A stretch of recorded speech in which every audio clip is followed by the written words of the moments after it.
नमो नमः. मी वॅस्ट्रो गायत्री जोशी. आजचा जो विषय आहे तो आहे चंद्रग्रहण. फाल्गुन शुक्ल 15 मंगळवार 3 मार्च मुंबई येथील सूर्यास्त समयाची ग्रहस्थिती. जो ग्रहणाचा स्पर्श असेल तो 15:20 ला आहे, संमिलन 16:34 ला आणि मध्य जो आहे तो 17:04 ला आहे. उन्मिलन 17:33 ला आहे आणि मोक्ष 18:48 ला. वरील वेळा संपूर्ण भारतासाठी आहेत.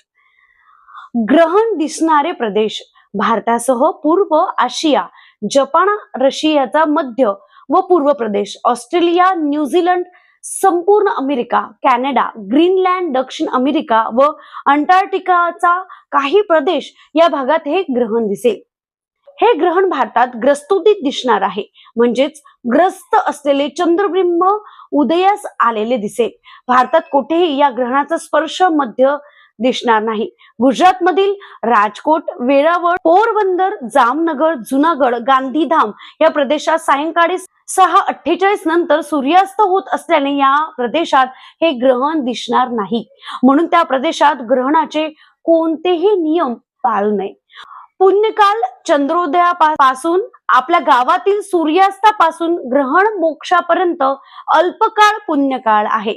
वेदारंभ हे ग्रहण ग्रस्तोतीत असल्याने मंगळवारी 3 मार्च 2026 च्या सूर्योदयापासून मोक्षापर्यंत आहे. सायंकाळी 6:48 पर्यंत ग्रहणाचे वेद पाळावेत. बाल, वृद्ध, आजारी, अशक्त मंगळवारी सकाळी 11 वाजतापासून वेद पाळावेत. वेद काळात स्नान, देवपूजा, जप, श्राद्ध इत्यादी करता येईल. वेदामध्ये भोजन निषेध आहे, म्हणून आहार खाऊ नये. मात्र वेद काळात इतर आवश्यक जसे पाणी पिणे, मलमूत्र विसर्जन करणे, झोप घेणे, कर्म करता येतात. या काळात म्हणजेच आपल्या गावाच्या सूर्यास्तापासून मोक्षापर्यंत सायंकाळी 6:48 या काळात पाणी पिणे, मलमूत्र विसर्जन करू नयेत. ग्रहणातील कृत्ये सूर्यास्त होताच स्नान करावे.